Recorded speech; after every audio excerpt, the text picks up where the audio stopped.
मंडळी, आषाढी एकादशीपासूनच चातुर्मासाला सुरुवात होते. चातुर्मासामध्ये वेगवेगळी व्रतवैकल्ये केली जातात. बरेचसे नियमही पाळले जातात. त्या सर्वांची सुरुवात आषाढी एकादशीपासून केली जाते. चातुर्मासामध्ये कोणकोणती व्रतवैकल्ये करावीत, त्याचे उद्यापन कधी आणि कसं करावं, याचसोबत कोणते नियम चातुर्मासामध्ये आवर्जून पाळले जातात आणि कोणती शुभ कार्य चातुर्मासामध्ये केली जात नाही, याविषयीचा संपूर्ण माहितीचा व्हिडिओ आपल्या चॅनलवर ऑलरेडी अपलोड केलेला आहे. तोही तुम्ही नक्कीच पाहू शकता. तर यंदा 2025 मध्ये 6 जुलै 2025 रोजी आषाढी एकादशी आलेली आहे.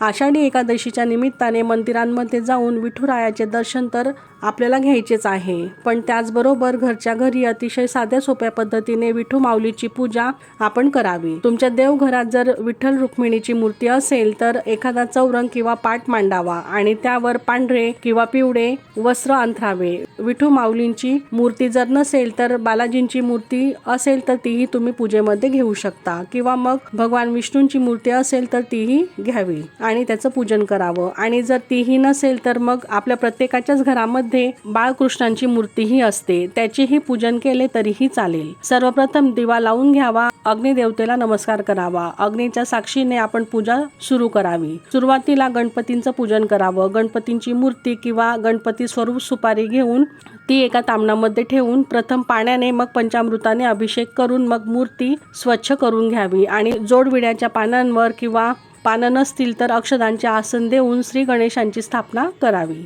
त्यानंतर तुमच्याकडे विठ्ठल रखुमाईंची मूर्ती असेल तर त्यावर अभिषेक करावा. प्रथम पाण्याने, त्यानंतर पंचामृताने आणि परत पाण्याने असा अभिषेक आपण संपन्न करावा. आणि जर विठू माऊलींची मूर्ती नसेल तर बाळकृष्णाची मूर्ती घेतली तरीही चालेल. अभिषेक झाल्यावर चौरंगावर आसन टाकून अक्षदांची आरास आपण तयार करावी आणि बाळकृष्णांची स्थापना आपण करून घ्यावी. अभिषेकादरम्यान पुरुष सूक्त किंवा ओम नमो भगवते वासुदेवाय या मंत्राचा जप करावा. मूर्ती किंवा फोटोला गंध लावून घ्यावा. दिवा धूप ओवाळून घ्यावे. आषाढी एकादशीचा उपवास असल्याने या दिवशी उपवासाचेच पदार्थ नैवेद्यामध्ये ठेवावीत, किंवा तुम्ही फळं, ड्रायफ्रूटचा नैवेद्यही दाखवू शकता. आणि या दिवशी आवर्जून श्री विष्णू सहस्रनामाचं पठण करावं. तसेच गीतेतील 15वा अध्याय देखील वाचावा आणि दुसऱ्या दिवशी उपवास सोडावा. श्री स्वामी समर्थ.